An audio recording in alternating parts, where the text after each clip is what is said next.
Hello there, friends. The most unexpected thing happened to me the other morning during my meditation, and I've been sitting with it ever since because I think it might be something you need to hear too.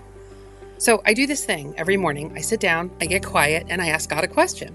The question is there a message for me today? And sometimes there is, and sometimes there isn't, and I don't mind either way. Love doesn't have to speak in words to be present. But this particular morning, the answer came back immediately. 4 words. Take me with you. I just sat there for a second because honestly, I wasn't even sure what that meant. God is everywhere, right?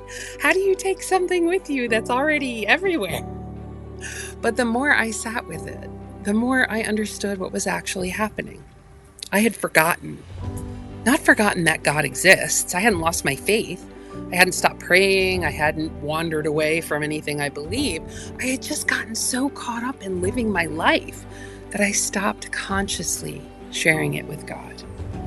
I'd been away for a while. I came home with a sinus infection, and suddenly there's emails piling up and clients to see and videos to record and so much laundry. And all those small, insistent tasks that fill a life without even asking for permission. Rude. Nothing had gone wrong. I just quietly slipped into doing mode. And somewhere in all that doing, I'd left the divine companionship behind me without ever noticing. I think most of us know this feeling, even if we've never put a name to it, right? Our hearts are still turned towards something holy. We still believe, we still love, but our awareness drifts. And without realizing it, we start moving through the day as though we're carrying all of the things ourselves, as though the weight is ours alone to manage. When I heard those 4 words, I didn't feel corrected. I felt invited. I felt lighter.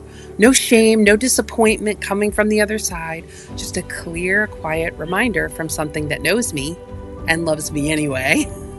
Take me with you. It's not a rebuke, it's an invitation. It's a relationship. And so I did. As I answered emails, come with me. As I met with clients, come with me. As I uploaded another YouTube video, come with me. As I sat on my porch in the early morning quiet, come with me. Nothing about my schedule changed. The ordinary moments didn't suddenly become extraordinary. What changed was my awareness. I stopped moving through my day as though I were alone, because I wasn't. I never had been. Now here's the part I really want you to hear. For a long time, I believed that a mature spiritual life meant staying connected, maintaining the thread, never losing the signal. And I've let that idea go. What I know now, and what I've had to learn more than once, is that the spiritual life isn't about maintaining some perfect state of awareness. It's about returning. Returning when I've noticed I've wandered into believing I'm doing this alone. Returning when a part of me has grabbed the wheel and started managing everything by itself. Returning when I'm tired or grieving or just trying to make it through an ordinary Tuesday and piles of laundry. Some of the most sacred moments I've known in my relationship with the divine haven't happened when I felt especially enlightened. They've happened when I brought my actual self back into conscious contact with love.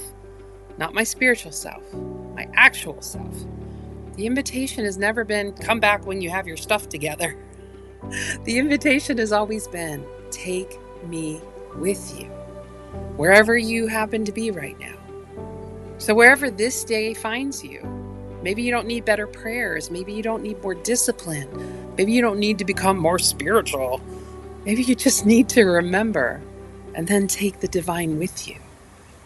As I reflected on those 4 words over the next few days, I realized they describe the very practice I teach every week. First, I noticed that I had slipped into carrying life by myself, and I named what was happening without shaming myself. And finally, I returned to relationship. I nurtured the part of me that believes she has to do it all alone by inviting the divine back into my awareness. I smiled when I realized it.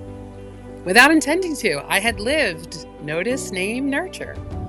If you've been carrying life by yourself for longer than you realized, If you're longing to return to that quiet awareness that you were never meant to do this alone, I'd love to welcome you into Notice, Name, Nurture. If you want to know more, comment N3. Grace and peace.